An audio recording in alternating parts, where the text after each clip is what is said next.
everyone, and welcome to the first podcast of Twimbit Tales. And here joining me are the young leaders of Twimbit. So, today we're talking about openness and what openness means to us as the leaders of Twimbit, and what openness means in general, what we're trying to imbibe. We're looking at openness from four aspects: internally, to us, self, and our team; what it means externally to our customers, our vendors who work with us; what it means to us in terms of giving to the society, how we're driving inclusiveness; and what it means for us in terms of business. The whole mission of us of bringing joy in consuming research, how do we inculcate openness in it? And with that, I'm going to be opening the floor.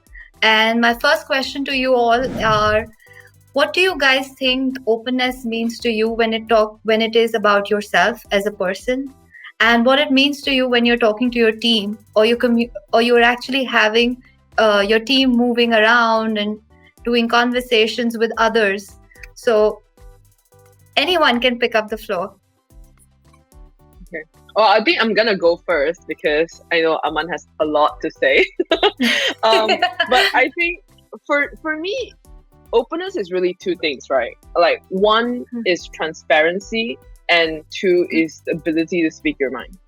So I think, like, when it comes to this, you mentioned about to your team, to me is whether or not we can really share our true objective, our true, like, what is a true goal that we want to see. I think that being open to with them, like, what is the expectation, being open to them, like, what is the struggle. But of course, it is easier said than done. It is really hard to be vulnerable, especially like you mentioned, we are the young leaders, very enthusiastic young leaders of Twimbit. And I think that I always try to keep in mind that, like, our team, like, deserve to know the truth, like, deserve to know what goes in the back end, deserve to know the struggle that we are feeling. And it is everything every day a learning curve, even for myself, on how to be open with them with the truth. Because it's just like, when you're a kid, and you want your parents to be open with you with the struggle that they're feeling, but they're not gonna do it because you're a kid. They don't want to worry you. So yeah, I think to me, openness is really about two things, right? Transparency and being able to say what is in your mind. So that's from my perspective. Awesome. Transparency and to being true to yourself. What else, guys? I think for me personally, openness would be me honest to myself and being able to cope up or respond to the change. And if I think or look at what has happened around us, in the past 1-2 years, your ability to change and your ability to cope up with change has a dramatic impact, not just for you as an individual, but for you as a business as well. So within my team and for myself, I think I define openness as being your readiness to accept the change, or the ability to go and say, okay, we are going to go and at least evaluate what this change means for us. It could be a business change, it could be a change in the business model, it could be a change in the way you work. But starting off with the first step and evaluating that change, we adopt it or we don't adopt it, but having that sense of responsibility to look at what is happening and how it is changing around, things are changing around you. Awesome. And we come to Aman. For him, everything is open. He just likes to propagate open source, openness, everything that open. That is so Come true. on, Aman. That's so true. I don't know how I think I think you guys can sense how much annoyed these guys feel because of my openness about open. So I think and why did I bombarded this word open as we were discovering and embarking on this journey of creating Twimbit. So I have a little bit of background with the open source technology itself, like how softwares were built in like 20 years ago and how they have evolved later on. What was the main intent and what was the main problem why people thought of this kind of model of sustainability of running a company can be like successful as well, but while maintaining a sustainability overall in the world. So to just pick up on that point, firstly, like we need to understand what Twimbit really stands for and what we are trying to do. So we say that we are here to we are here to provide a world a better tools where they can discover and shape the future of research or the current trajectory of research as well. So when we say that, kind of when we are putting these words, we are saying something around accessibility, inclusiveness, and democratization of the decision making principles, or even the way we strategize our product. We shouldn't be thinking more like on the corporatish language where things has been most of the time that what we think for the customer is right, we'll do it.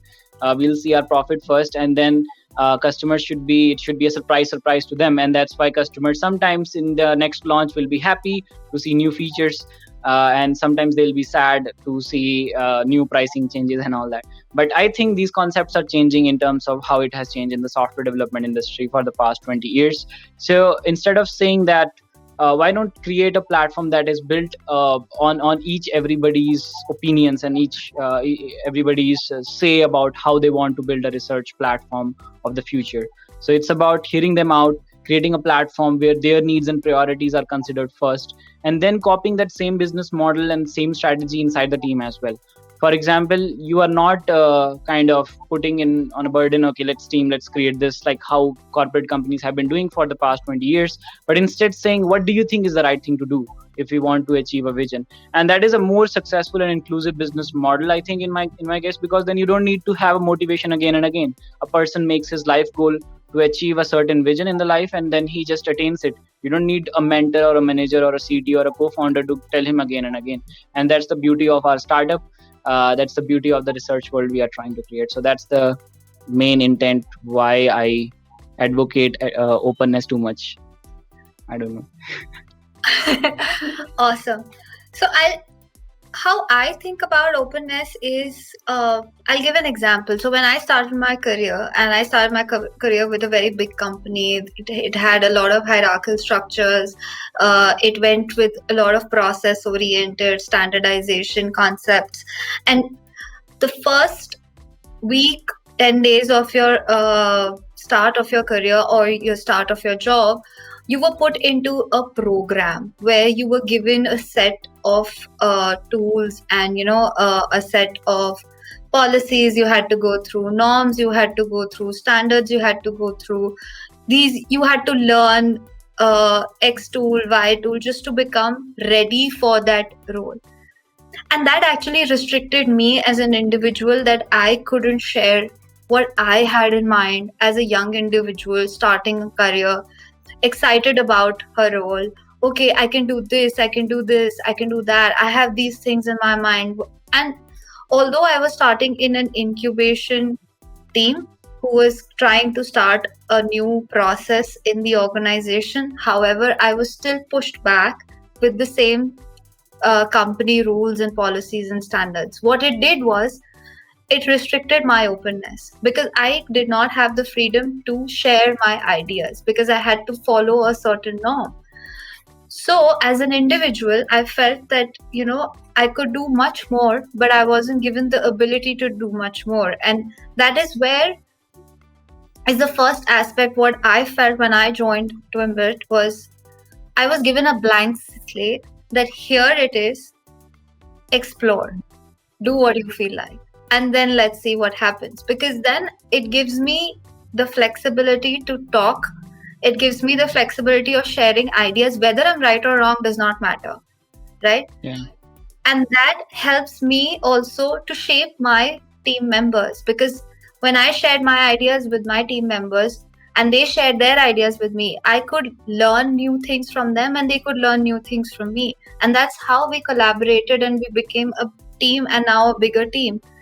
And that is the ideology we're sharing amongst all of them. So that level of personal transparency, and then cascading that transparency to the wider team to actually be comfortable in inviting new opinions and point of views, and at the same time being comfortable in actually implementing others' ideas is, I think, a very big aspect of openness, which I think has Right. shaped openness Yeah. for me and openness for the team as well.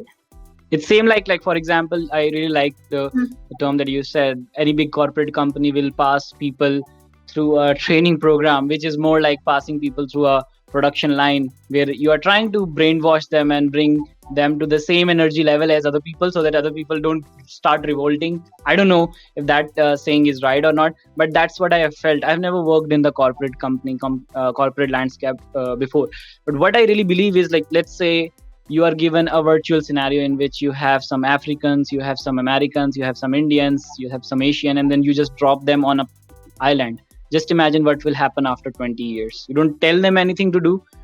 You don't say what is the objective, and what you will see, a new kind of culture being developed in this scenario. Human beings are very capable of these things. So as leaders, we are not here to control the culture, we are here to influence the culture. We need to provide the better tools, the better comfort, the better warmth to our new coming people, so that they feel like, okay, this is our place, let's create a culture like this, like how we used to do in the college. But what we were always frustrated about was our professors and everything just trying to impose the rules. So the same kind of rebellion movement, we don't want to bring it, the same culture in here, but more like a volunteer university kind of culture set in Twimbit, where anybody is free to choose what ideas they want to work on, what is the next vision they want to work on. They just need to be connected with the world. They need to know the problem that we are trying to solve, and then the means and tools they discover themselves on the way. Yeah, I don't know. I think that that is a very true point, because frankly speaking, I come from a corporate world as well. My family is all corporate, and it never occurred to me that people who work for a role is literally working for a role. Like, that's literally what they do. Yeah. And then it never occurred to me until I went to the corporate world, and I was like, hey, why am I doing the same thing? Like, like what Varlika said, like they put you through the induction program, which I've never even paid any attention at it. I just enter, do my work, and I'm like, yeah, like why are we here?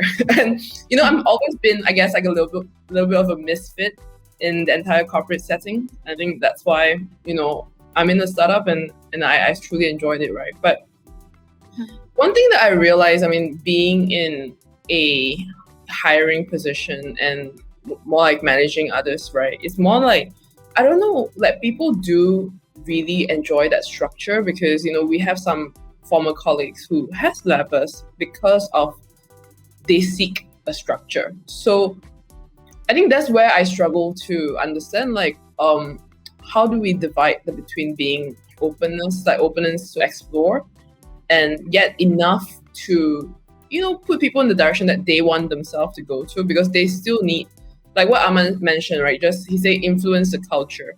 So even if we influence the culture, like, but how is that enough to sort of push them to the direction that they didn't realize that they're supposed that way? So how would we do that?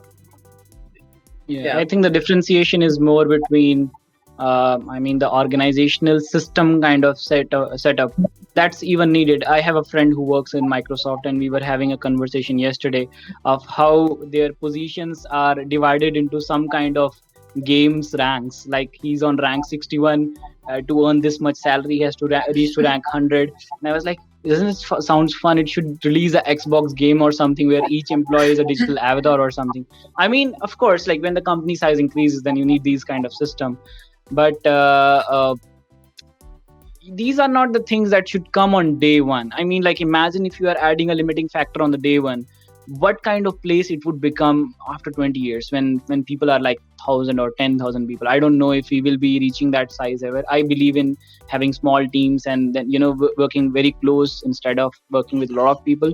But still, when you have a lot number of people, then there is some fraudulent things happening, judiciary thing happening, legal things happening, then there needs to be a system evolved. But before that, the trust and the loyalty from the employees is the biggest check of all these things that you can have. And if you make them feel part of, no guys, see, you are not here to just earn salary or working for the rank, but this is where your company is going to give you new dreams, new aspiration, then they feel like that. I mean, how we are creating products for our customer, you see, in a way, the startup is a product for the employees, where the final outcome that they are getting out of this product as a startup is their improved future. So if they are kind of betraying the company or not being ethically right or not having the right trust, they are kind of betraying themselves. And that's the only thing that you need to make them realize, right? Instead of putting them into, okay, you'll be given a harsh punishment, or say this is the system you have to follow and all that, that's pretty much hard to maintain, because we have seen in each of our childhood, that wasn't the right incentive that our parents tried to convince us with. But the appreciation or incentivization model is a much better model to work, and that's where the openness comes into picture. Also, you give people chances, you appreciate them wherever they do right things, and that chain follows. Also, I feel that with the structure and unstructured, there's actually what you can how you can tackle that is have the conversations with your team members regularly. You will understand with those conversations whether these people are the ones who want structure in their life, that guided way of conducting work, or do they want, they're more free, they're more creative, they're more free, they're more relaxed when they do not have a set pattern or a structure. So when people who need that guided attention, we tweak our model. We build that openness through a guided structure for them, where we instill the fact that we're going to go by this process. Why don't you follow these steps and process, and you'll be in a safe zone. Because the reason why people like that structure is because they want to be in a safer zone. And the risk of working in an absolutely open, unstructured environment is that the failures can be higher as compared to a structured format.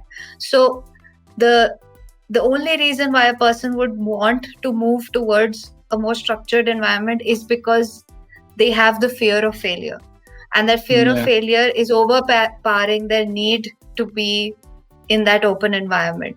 Or maybe somebody needs structure more from a directional standpoint, that I am clueless and I cannot be in a clueless environment all the time, and therefore I want you to give me a guided direction that this is where I want to go. And in that case, the openness comes in with that conversation. The person needs to feel confident to come and say that to you, that Vandika, I'm feeling clueless, I don't want to be in this clueless environment anymore, please give me a guided direction and I will work through that. And maybe we test out. So that's the cool part about us, that we have that agile ability and the iterative approach, that we can change ourselves and adapt ourselves to what the other person is trying. And this is where we come back to that openness concept, that we have the capability of hearing what the other person is saying, then adapting to their styles as well, and tweaking that in more Twimbit way, so that the person feels both comfortable as well and motivated to work.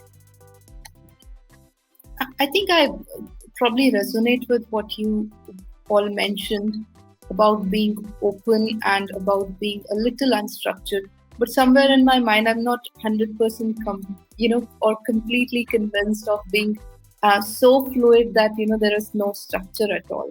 So there could be some components of it that can be fluid, that could be flexible, but then there are certain components or certain parts of the structure where you have to draw a hard line. And that's essentially so because, well, my team, I see a lot of freshers coming. And maybe, they are clueless what to do, what not to do, where to start, where not to start. So I feel that some sense of direction is required. And I don't know, but I always felt that, if you have a concentrated effort, I think it's better to have that rather than, your 10 people working in 10 different directions and having their own thoughts and making, all their efforts in different ways. Then having a team which will work towards, selective set of goals or probably, set uh, work or concentrate their efforts towards achieving their goals and help each other in that way. For me, probably, openness would be, let's say, being transparent and being in that position to offer them all the guidance that they need to reach what they want to become. So, Well, yeah, I think that's where I yeah. come from. Yeah, So the moral intent is not to decide between structure or unstructured. The structure is very important. And recently, I've been going through the Lean Startup book, and it very well mentions that organization or structure is important so that we don't lose ourselves in the in the three paradigms of the vision, strategy, and the product. The product keeps changing, the strategy changes according to it, but the vision remains same. And there needs to be a system that ensures that when these things change, they change for a reason. So the thing is not about having no processes or no structure at all, but at least when you are creating one, at least in the beginning days, create them with the inclusiveness in mind. For example, we have a platform called as club.twimbit.com that was created for the main intent of research co-creation, and also discussing our own internal staff needs, like how they want company to move and progress towards, right? So let's say if any dilemma we are having next time, right? Should we have a remote office? Should we have a core remote plus physical environment, or a total physical environment? So of course, there is one hunter from the leadership, and then everybody agrees to that. Nobody will have a problem. But maybe it's a profitable decision. But if you add what do you say, people's touch to it, people's conversation to it, an open conversation where everybody has an opinion, it doesn't help you get a better answer, but also they feel more involved. They feel more accepted towards the idea of accepting the new guidelines that are coming. So especially, and you will form a culture where people are arguing, having healthy conversations around. And a lot of things that we have discovered in Twimbit so far has been result of these healthy conversations only. Some arrogant brainstorming conversations like, Aman, should we do this? Should the color be this? Should font should be this, and all that. But thank God we had those conversations, right? And that's why we have a product that satisfied everybody, and all of us are having conversation right now. We feel it's a volunteer process. We don't feel like we're not getting extra paid for that. We won't get extra rank like Microsoft like Microsoft does, right? It's something that is coming from our heart.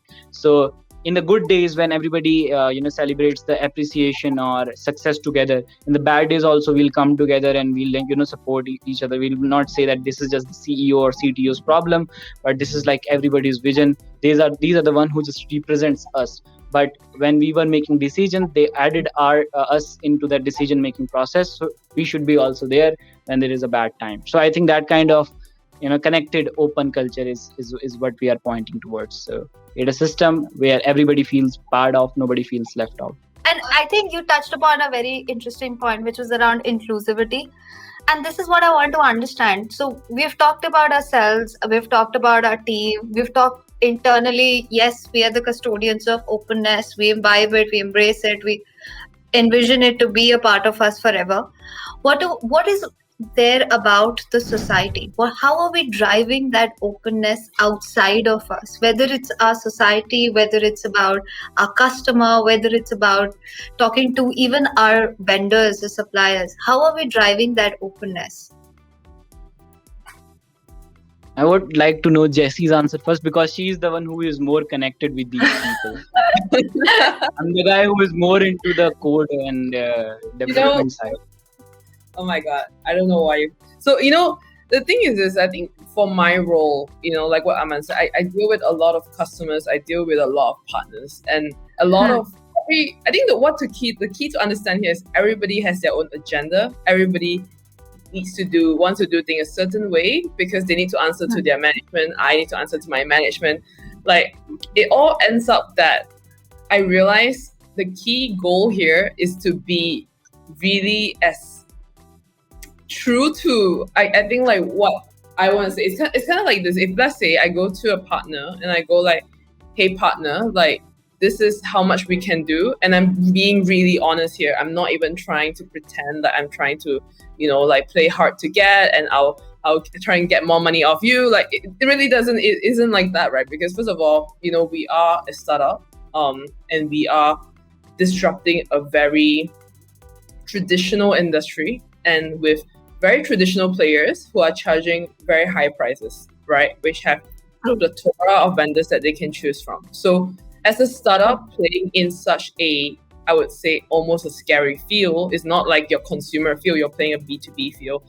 It becomes very, the only way to solve it is really to be open. Like to be open with the problem that you're actually facing. Like this is really, I can't do it. Like you can't, like being open to, like I say, like being open to saying that you're vulnerable, like you can't do it like certain ways, right? So I think to me, it definitely isn't always a good thing, because this again is an industry that requires a high level of credibility, a high level of professionalism, that you can't just go and tell. It's not like B2C, right? You can't just go tell the client that, oh yeah, my logistic guy is sick today. It just doesn't work that way in our industry. Right. Yeah. So it's really being true, like being open to being vulnerable, and hope they understand. And I really need to thank some of our partners. Some of our partners are really great and understanding. And yeah, it all stems from, it helps us build relationship with them. So that's my. When I was thinking of what kind of company that I would like to work with, I always envisioned of something like a bakery shop, where you are the owner of the bakery shop, or even if it's a chain, but every time a customer walks in, you hear the bell sound. That means you have proper controls of knowing whenever somebody is coming, and then you are personally greeting, hey, hello, how are you doing, is the day is going.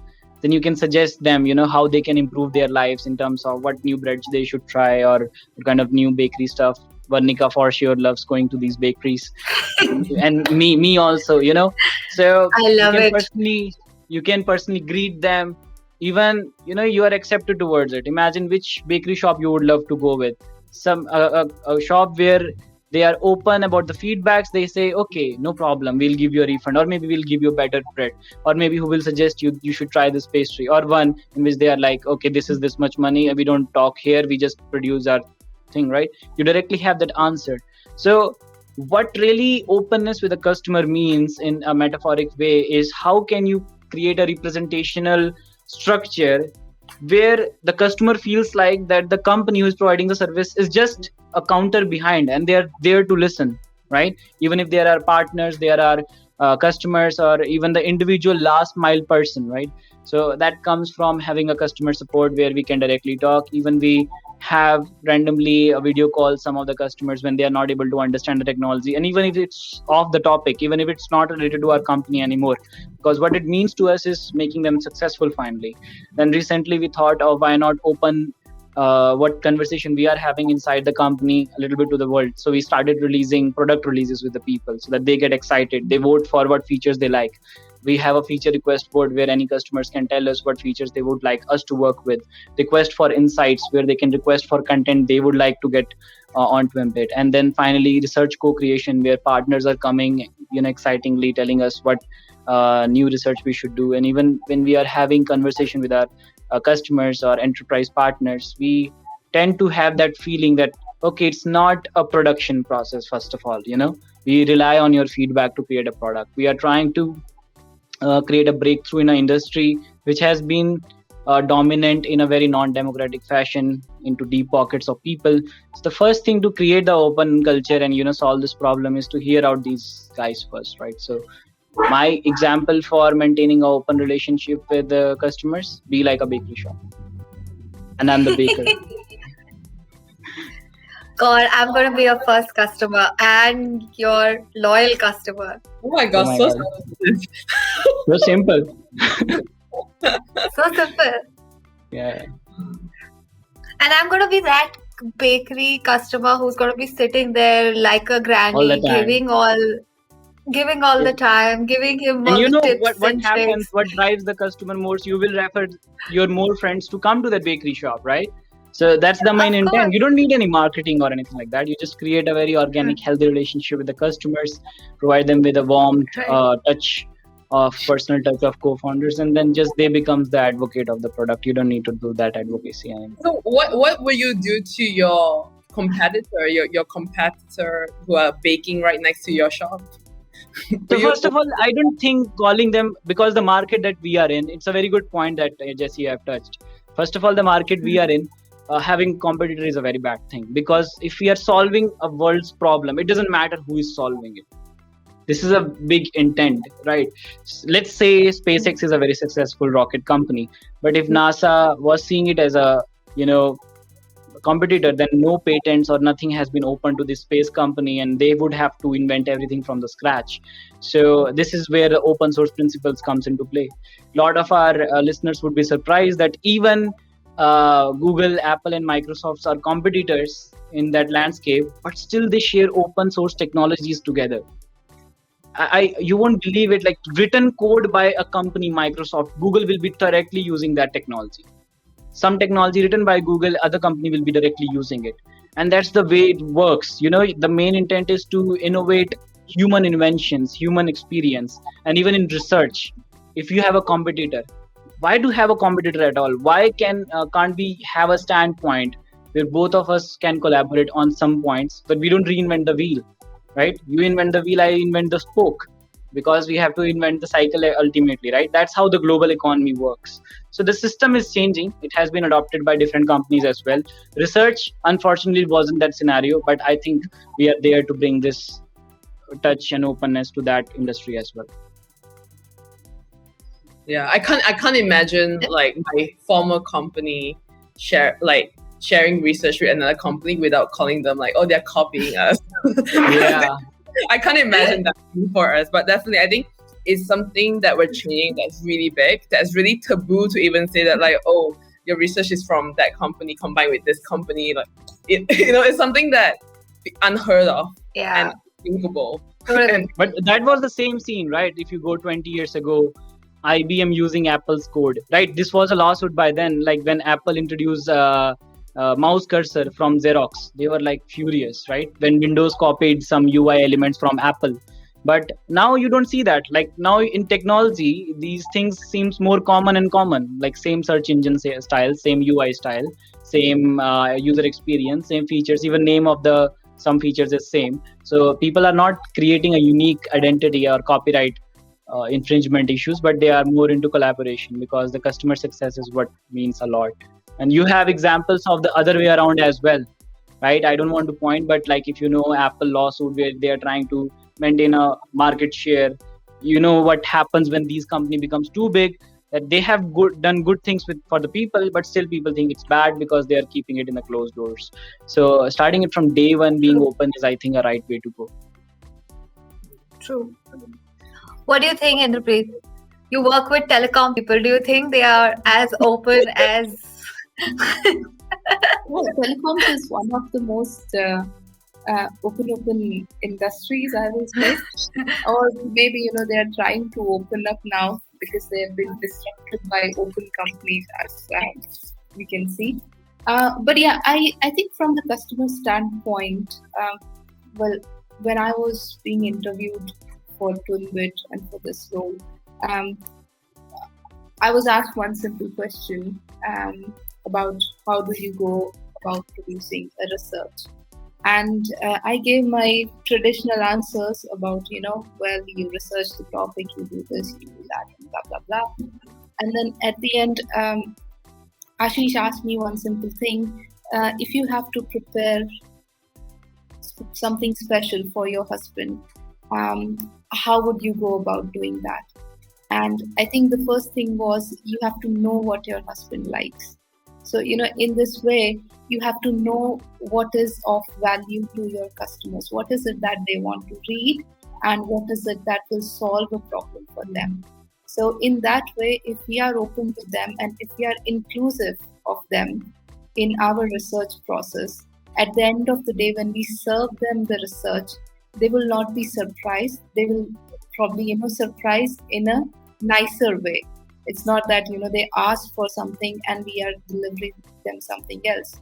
And probably during that process, I guess they would know how the research was done. They have themselves contributed to the research. They probably, to the extent, they will know the drawbacks also. So when I make a point in my research, they will probably, while reading it, they will know where I'm coming from because they have been a part of it. So I think that's one of the very, very good outcomes of being, so open with your readers and involving them in your research. Wow. So we are open internally. We're open externally. How are we open in terms of shaping research? I think that's one last fundamental question that I want to ask all of you guys. We say we're creating a platform for users, influencers, creators to shape research. How are we doing? How open are we when we say that? Right? How okay are we to get pushback on it? How okay we are to change ourselves if tomorrow somebody says this is not okay, we need to do something more? Do you think we have the capability of being open in that environment, or do you think that what we are trying to do as a revolution is so open in itself that we have to go ahead and change the mindsets of people to move from a closed environment to an open environment? Yeah, I think it's the second one, because it's basically, when you are trying to change a complete ecosystem perception about how things are done. And again, taking the example of how open source product development methodology has changed over times. So you have to lead yourself as example. And we have already done that in Twimbit, right? But some of the research that we are writing, we try to involve other people with their surveys and votes. And even we sometimes ask them if they can include their own fundamental points, what they would like us to discuss on in this discussion, or give us the relevant direction, what research we should do next. So in open source as well, this is how it works, right? A company tried to solve a fundamental problem, then other company comes, it tries to solve another fundamental problem, but right now they have an open option to have some built-in capability, which is a foundation stone from other company, and they can utilize over it. So in the same way, what we want to do is, like, instead of, let's say, company A, a complete research company, and they want to build a research, they don't need to do everything from scratch. They can combine information from different sources. As they are doing a research, they can have a complete search aggregation technology in which research that has already been done can be fed directly to them, so that they can focus more on what is a tangible outcome they can produce for the customers, instead of getting that data again and again and feeding that data into that reports. That's what really matters. The customer really doesn't has more issues with the royalty or the originality of the content, as far as he is feeling that his purpose or his mission to come and read that content is being achieved, right? So that's the viewpoint from my side. Awesome. Yeah. So what about in the place of Jesse? No, I mean, the thing is this, is like, I remember when we first started to build Twimbit, the idea was simple. The idea was, let's digitalize how research company delivers research. And then we built this platform. Aman spent like a good almost a year and a half, almost there. And sleepless nights. Don't want to have that flashbacks. Yeah, we built all the horror nights. Yeah, we're like so far. It was crazy, right? We built all this, and then we're like, hey, you know what? Let's open it up to everyone else. Like, how about we empower everyone else to do it too? Like, why are we like? It just shows, right? Like, where we want, because we truly think that being able to revolutionize an industry, it takes a village or an entire city to do it together, right? And like, think about it. Like, I am actively trying to onboard different research firms to put their content on Twimbit and allow them to monetize their content on Twimbit. And which other research firm in the world will allow their competitor to use our technology and make money off our technology? I think that really shows, where we are, what we are, and what our priority is, and what our belief is. So I think openness is within the core of the business, and we want to extend this culture, this system to everyone else who works with us. Yeah. Very Commendable. precise. Yeah. Yeah. Awesome. And Inderpreet, what do you think? Well, I completely agree with what Jesse just mentioned, and I think we should be open towards accepting what is our greatest strength and offering that to being open to offer that to I don't call anyone our competitors. We see it's a space where we all cooperate and at the same time compete. So if our platform is our greatest strength, then so be it. Yeah. Great, guys. I think this was an interesting conversation. I think we'll keep our conversations like that, as open as they are. And stay tuned. We're going to have more sessions on Twimbit Tales. Thank you so much, the young and enthusiastic leaders of Twimbit, for today.